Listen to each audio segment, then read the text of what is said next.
ও সত্যি এবারই লক্ষ্মী গো। নয়তো দেখো না, শঙ্কর দোকান বিক্রি করে মুক্তিপণের টাকা জোগাড় করলো ঠিকই, কিন্তু সে টাকা তো আর বাড়ির বাইরে যায়নি। ঘরের টাকা ঘরেই রইল। সত্যিই লক্ষ্মী মা।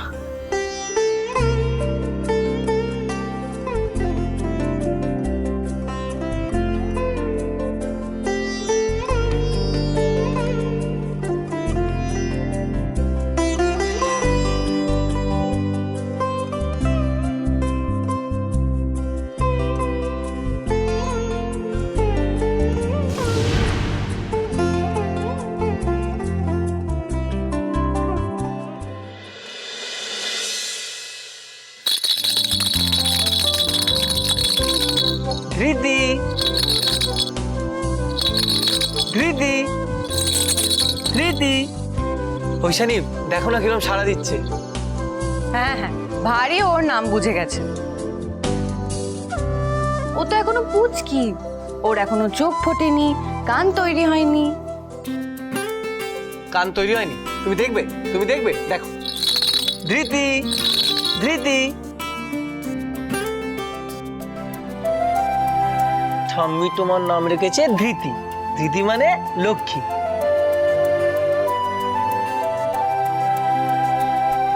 দেখেছো কিরকম পুটপুট করে তাকিয়ে রয়েছে?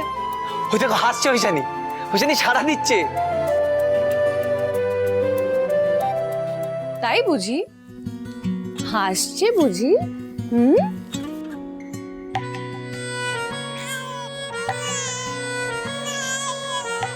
ওই দেখো কি হিংসুটি। এই শোন, এটা আগে আমার বর, তারপর তোর বাবা, বুঝেছিস? ধৃতি, মাকে বলে দাও তো যে আমি আগে ধৃতির বাবা, তারপরে বর।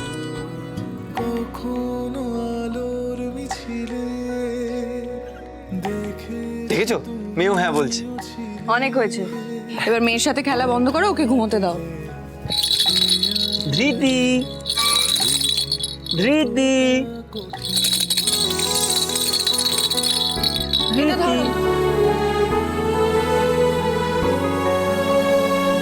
এটা কি? এটা মুক্তিপণের টাকাটা। এটা তো আমাদের লাগেনি, এটা আমরা ব্যবসায় ব্যবহার করব। শঙ্কর, আমরা যে হরগড়ি পাইস হোটেলে নতুন উইংটা খুলবো ভেবেছিলাম, এই টাকাটা দিয়ে সেটা আমরা খুলে ফেলবো এবার। হ্যাঁ ঐশানী, সেটা তো খোলা যেতেই পারে, কিন্তু এত দিক আমরা সামলাবো কি করে? আরো তো লোক লাগবে। হ্যাঁ, তা তো রাখতেই হবে। আর ঐশানী, খাবারের ব্যবসা নিজেরা না দেখলে চলবে না। তাহলে আমি বরঞ্চ নতুন উইংটা সামলাবো, তুমি এদিকটা সামলিও। কারণ আর যেই থাকুক না কেন, এখানে শঙ্কর না থাকলে, শঙ্কর ঘোষের হাতের রান্না না খেলে কারোর মন ভরে না, এটা তো মানতেই হবে।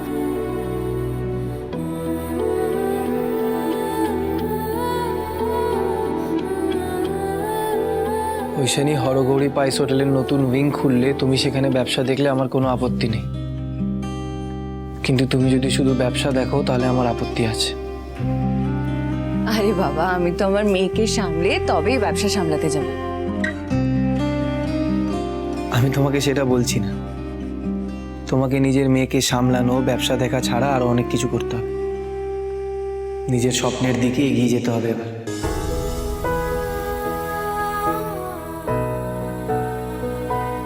এই প্রদীপটা তোমাকে কে দিয়েছিল মনে আছে ঐশানী? হ্যাঁ, উষসী ঘোষ, IPS।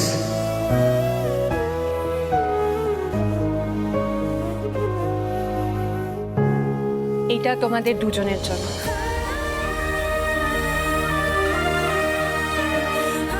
প্রদীপ সার্থক হয় তার জ্বলন্ত শিক্ষায়, আর সারাটা জীবন কাটানোর জন্য আগে তোমাদের দুজনকে দুজনের স্বপ্নটা জানতে হবে, আর তারপর সেই স্বপ্ন পূরণের জন্য একে অপরের হাত ধরে লড়াই করে যেতে হবে। ঐশানী, উনি তোমাকে কি বলেছিলেন সেটা মনে আছে? মনে আছে শঙ্কর। তুমি স্বপ্ন দেখতে যে তুমি IAS হবে, এবার তোমাকে সেই স্বপ্নটা পূরণ করতে হবে ঐশানী।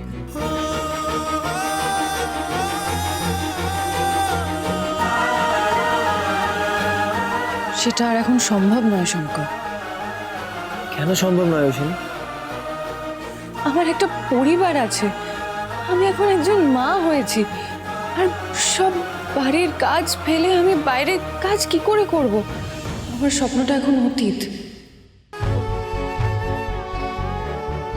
ঐশানী, অতীত হলেও তো হারিয়ে যায়নি। আর যারা বাইরে কাজ করতে যায়, যে মেয়েদের দু চোখে স্বপ্ন থাকে ঐশানী, তারা নিজের সংসারের জন্য, নিজের বাচ্চার জন্য সব বিসর্জন দিয়ে দেয়। কিন্তু শঙ্কর, লড়াইটা যে খুব কঠিন। ঐশানী, তুমি যখন আন্ডার কভার এজেন্ট হয়েছিলে, সেই লড়াইটা কি খুব সহজ ছিল? প্রতিটা মুহূর্ত তোমাকে সংসারের সাথে, আমার সাথে, তোমার ভালোবাসার সাথে, তোমার বিশ্বাসের সাথে লড়াই করতে হয়েছিল। ভেতরে বাইরে তুমি ক্ষতবিক্ষত হয়েছিলে, কিন্তু তাও তুমি লড়াইটা ছাড়োনি ঐশানী। তুমি প্লিজ তোমার এই স্বপ্নটাকে হারিয়ে যেতে দিও না ঐশানী। আমি আজও তোমার চোখের তারায় তারায় সেই স্বপ্নের ঝিলিক দেখতে পাই ঐশানী। আজকে যখন এনজিওতে সবাই তোমাকে বলছিল যে তারা নিজের হারিয়ে যাওয়া বাচ্চা তোমার জন্য ফিরে পেয়েছে ঐশানী, সবাই যখন বলছিল যে তোমার মতন মেয়েদের পুলিশে থাকা উচিত, তখন আমার বুকটা না গর্বে ভরে উঠেছিল।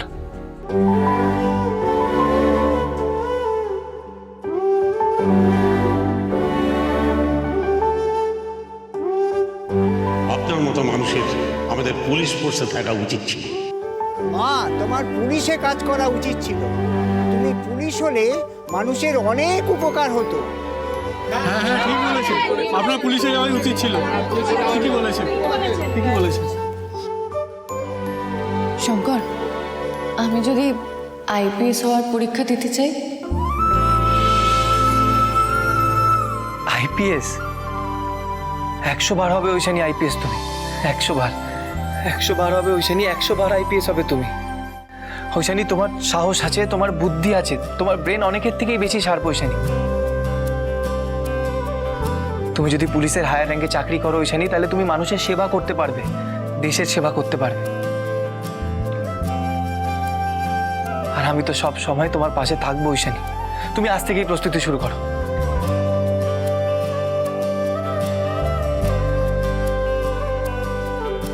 কিন্তু আমার মেয়েটা? আমি তো আছি ঐশানী। আমি সব সময় তোমার পাশে ছিলাম, পাশে আছি, আর পাশেই থাকবো। যতই বাধা আসুক না কেন, তুমি কোনো কিছুর পরোয়া না করে এগিয়ে যাও।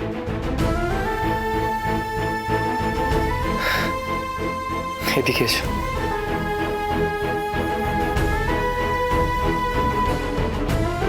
আজকে আমাদের এই ভালোবাসার প্রদীপকে সাক্ষী রেখে প্রতিজ্ঞা করো যে তুমি তোমার স্বপ্ন পূরণ করবে।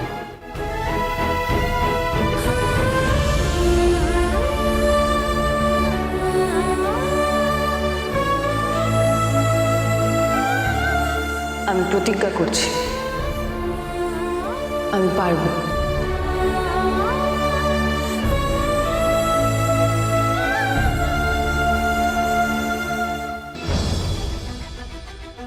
আমি আইপিএস অফিসার হবই শঙ্কর। আমি তোমার বিশ্বাস আর ভরসার মর্যাদা রাখব। আমাকে যে পারতেই হবে। আমি আইপিএস অফিসার হয়ে তোমার সামনে এসে দাঁড়াবো। আমি আইপিএস হবই।